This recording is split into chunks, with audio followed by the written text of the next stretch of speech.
Labi ito. Labi ng engine room. Ito may butas to eh. Ay wala dito yung butas. Tsaka ito. Ayan. Solid. Kuan pala ito. Malabayabas mga kasoyo. Talagang tuyong-tuyo oh. Kita nyo naman sa kuan mga kasoyo. Solid. Nakasentro. Talagang dito ang mumuntahe. Hanggang dito ang paanan. Doon mga soyo, magandang hapon. Basa tayo ng ulan. Samahan nyo ako. Papunta tayo dun sa kina Adonis. Sa ginagawang bangka. Kay Boss Rick. Maulan. Grabe.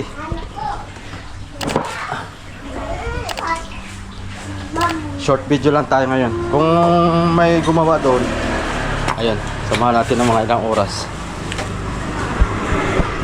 Ay, ilang minuto pala. Hindi para oras. At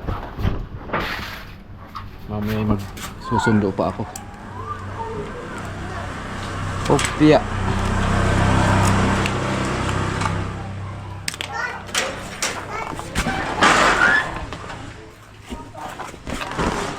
Tara. Sasabit ko na ito sa noo ko. Opya. Let's go. Wala na palang gasolina to. Tingnan nga natin, baka tayo tirik dito. Madami. Pero nakakuan dito sa gauge ay 1 bar na lang.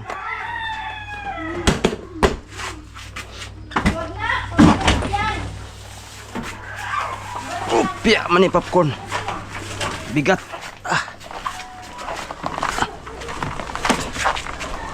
Opya.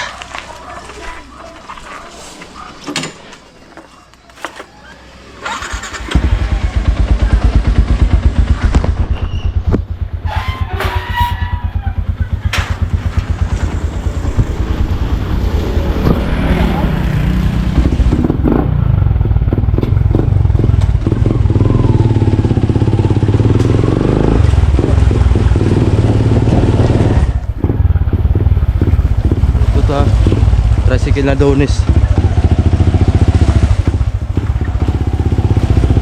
Doon.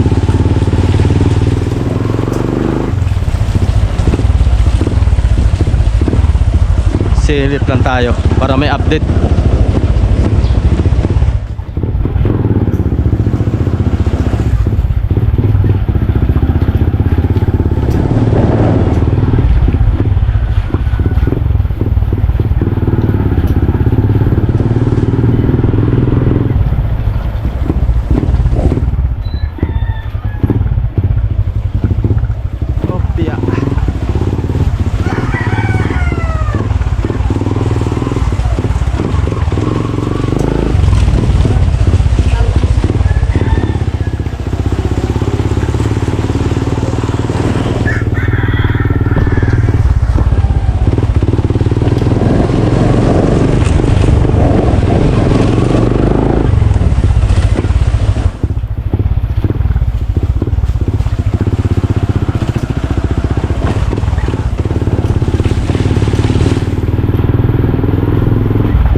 Medyo malayo-layo na ito mga kasoyo.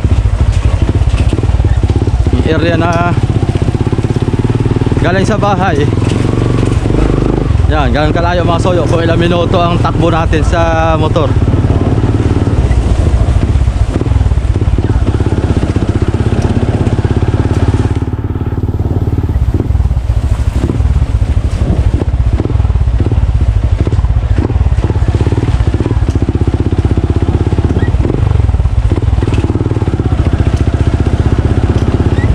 bukas siguro mga kasoyo, makapag masilya na. At maganda naman na panahon bukas.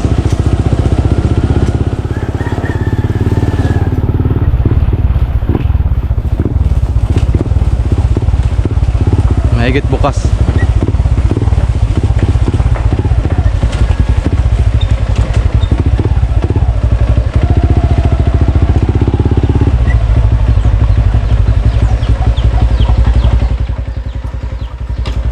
Tingnan natin kung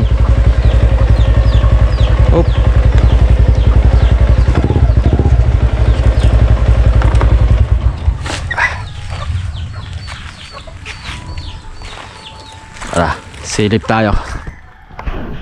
Taon ko ito. Taon pala.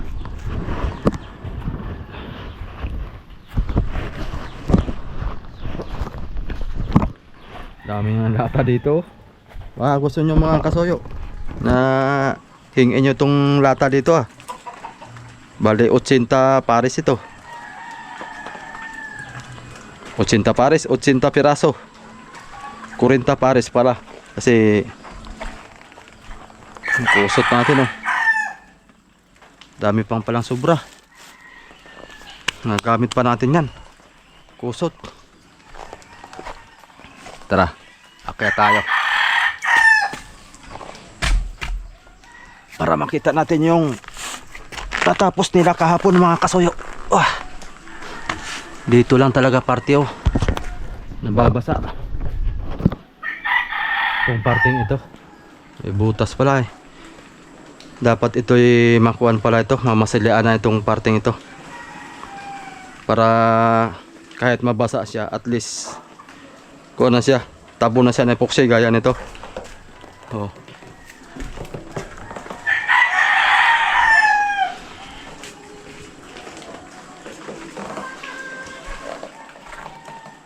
Yung gagawin pala ni Adonis ito mga kasoyo, buo na siya, isasalpak na lang.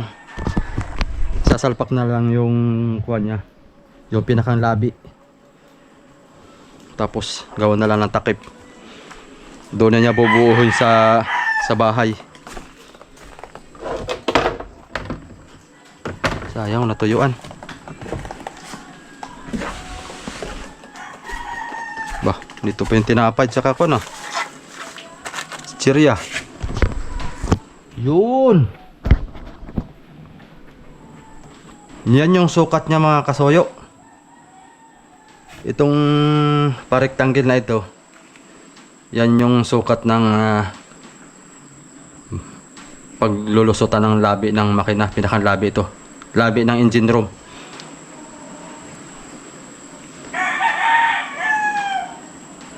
Di pa pala sila nakapagsahig dito sa may parting ito Yung balin dalawa lang doon. Ito lang pala natatapos nila kahapon. Bali naka-curve ito mga soyo, ganun para yung tubig mga kasoyo pag halimbawa ulan-ulan, pero ito na may ma-i-edit pa to ni nani mga kasoyo sa Subic. Pagka meron pa yung divider yan dyan, haharangan pa siguro ni nani yan, katulad dun sa bangka niya sa Subic, may harang para yung tubig doon lang.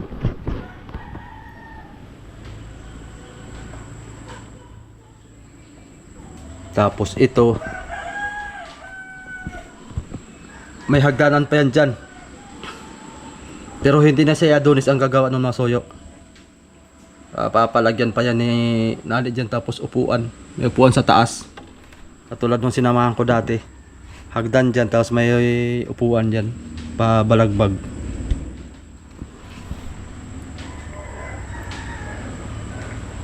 Sasahigan na lang ito. Balagbag pa doon. Ito lang tatakpan niya. Baka ang sukat dito siguro 8. Isang haba ng kuwan. Baka ito may kalahating plywood. Kalahating plywood din sa kabila. Wala na. Akala ko nabasa yung extension wire. Ayos na.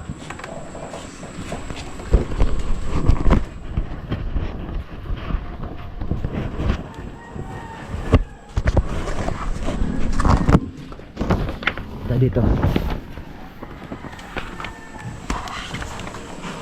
Upya. Oh. Basa din pala dito. Lusot. Ay, dapat pala tinakpan ito ah.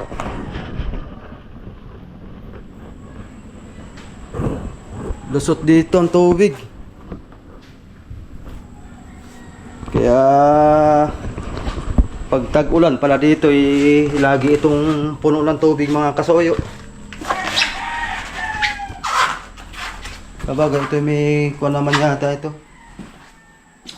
Yung pangkalang ni Adonis. May butas yata ito eh.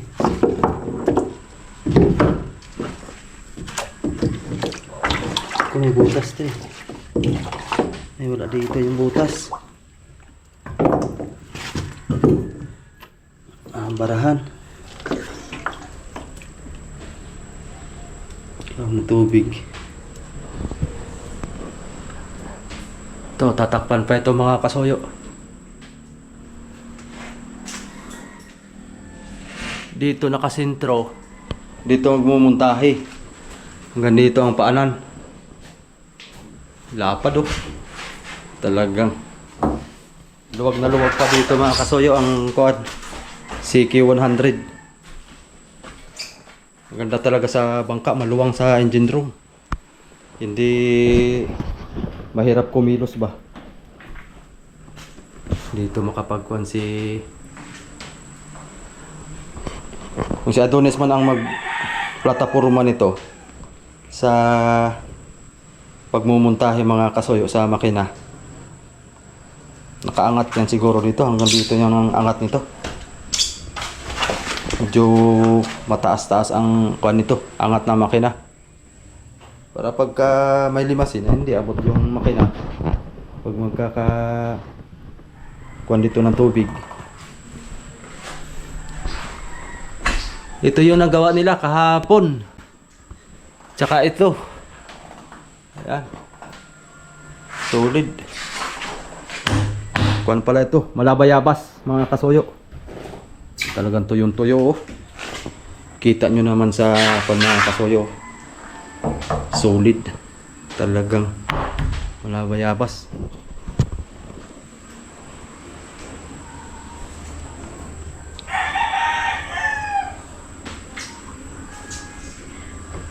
Dito ang kuan. Naglagay sila ng paangat mga kasoyo.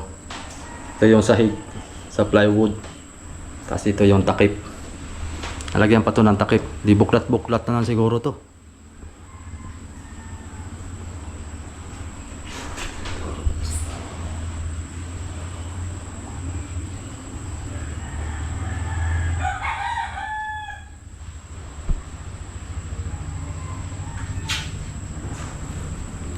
Pag ito'y magkasahig na ito mga kasuyo, ang isusunod niyan siguro pagmumuntahe. Tapos merong nagme-maintenance dito si nani mga kasuyo dun sa kumpanya niya. Parang kumpanya na rin sila eh. Meron silang mekaniko eh, regular. Na yun ang taga-kuan talaga. Taga-maintenance sa bangka nila. Pagwa-wirings, installer ng mga ilaw, lahat-lahat. Shoutout nga pala kay Boss Boyong. Mga minsan ay narito yon. Siya mag-i-installer nun.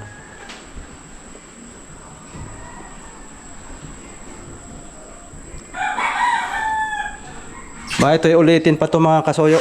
Ulitin pa to na mapinturahan. At ang gusto ni nanay dito, blue sa loob. Kaya ito malamang dodoblehan na ulit ito. Kaya malaman natin mga kasuyo kung pagka pa dodoblehan to ni nani, hindi ko alam kung doon sa Subic or dito. Kung dito kami ang bibira ni Raps TV Vlog dito. Maigi na lang din. Pang bigas-bigas. Dagdag income. Maski itong hulihan, itong ilalim, maski hindi na kwanto, pinturahan. Itong ibabaw lang, itong siding sa loob. Yan. Pati kisame. Baka kasi hindi ito hindi nakasama ni Adonis to mga kasuyo ay na pipinturahan ulit. Ewan ko lang din. Kung ito'y pipinturahan ulit ni Adonis, i-request ni Nani na gawing blue na lang, hindi na orange. Oo, kung pipinturahan ni Adonis. Para hindi na magagastusan si Nani. Kasi kung dudublihan pati nila lang orange, ay yun, i-request na lang na blue na lang ang ihibo dito para hindi na magpapahibo uli si Nani ng kulay blue. Ali na. Titirahin na lang ito ng timon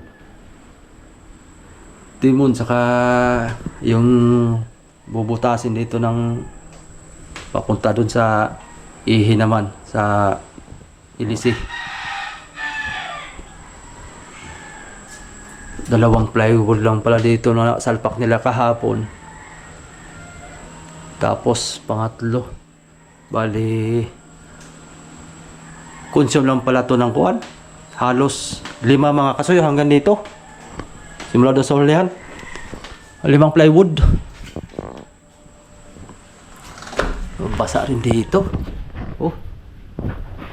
Dapat talaga matakpan na ito tapos masilian sahig para hindi na mabasa itong lalim maganda masuyo pag tuyo ang bangka. Dito ang pinaka-stopper niya, bubutasan dito, lalagyan pa yan ng balagbag dito mga kasuyo para ang tubig diretso na dito sa gilid, bubutasan dito. Ito, sahig na ito papuntang Kamarote. Ito, nakakatakot na ito.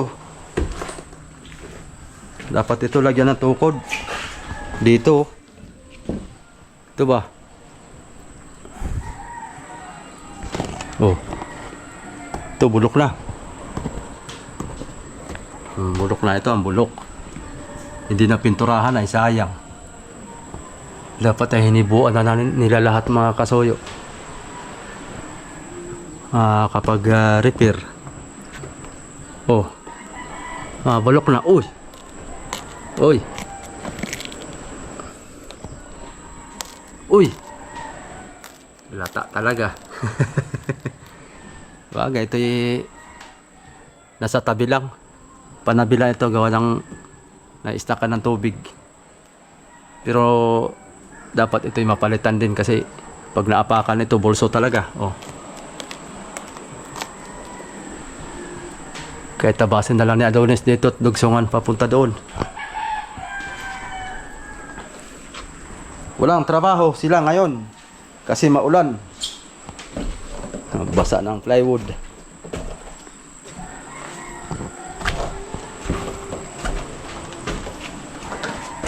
Baka bukas siguro yun, tatrabaho sila. Pati yung magmamasilya mga kasuyo.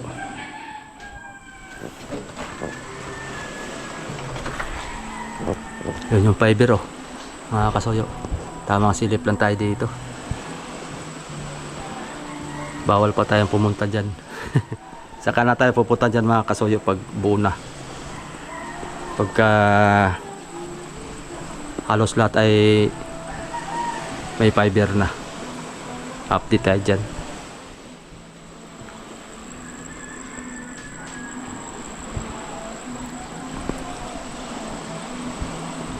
Sayang tong bangka na to. Hindi na tinapos.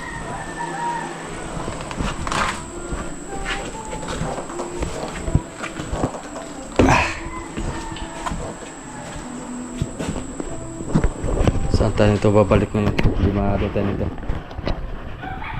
Dito sa dinaanan natin. Bumisita lang ako dito mga kasuyo para ma-update natin uli.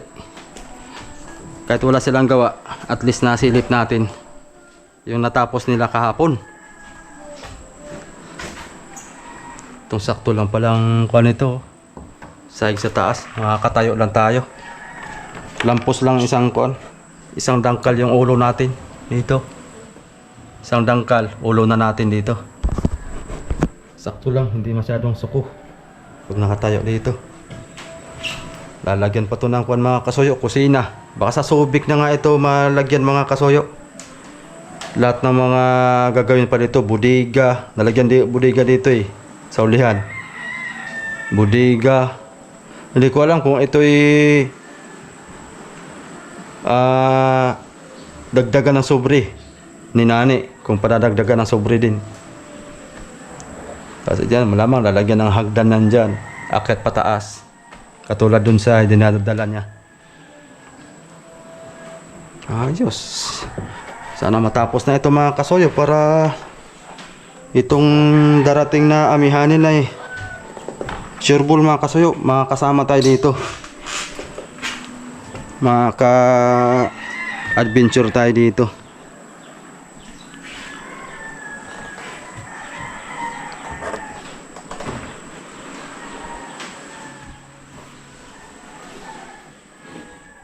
Dahan lang, baka tayo.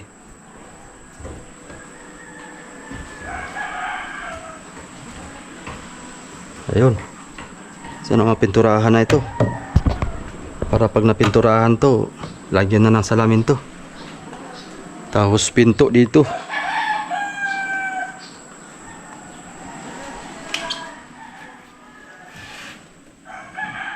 Pinto rin sa taas. Halos magkahawig to sa bangka ni nani ba? Ganito rin. Pinto sa taas, pinto sa baba. Kaya halos hindi magkakalayo ang design nito. Yung kay nani lang ay yung ligason lang ang magkakaiba nito. Yung ligason kasi nito may hubog. Yung kay nani patusok. Kung ayun may hubog sana, oo, mas malaki yun dito. Mga kasuyo, kung may hubog yun.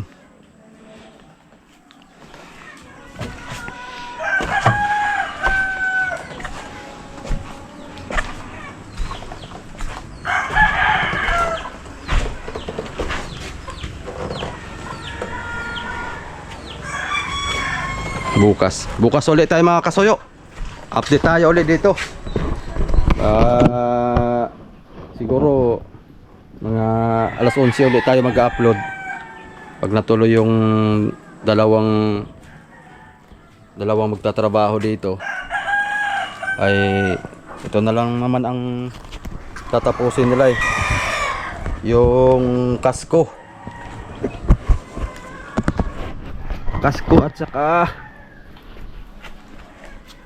yung dito ano pa po naray ko. Ito, pupuruhan. Lilihain pa ito. Pagkaliha, pupuruhan ng ganito Ayos, kinis Pero lilihain pa rin ito mga kasuyo. Para kapit ang pintura. Ayan, unti-unti lang. Matatapos din to. Kaya gusto kong mapinturahan na rin to mga kasuyo. Kahit dito lang sa unahan. Gusto kong mapinturahan tong bandang yung may isda. Dito Para pag napinturahan, gusto kong unti-unti hindi natin mamadaliin para maganda ang magiging kahinatnan.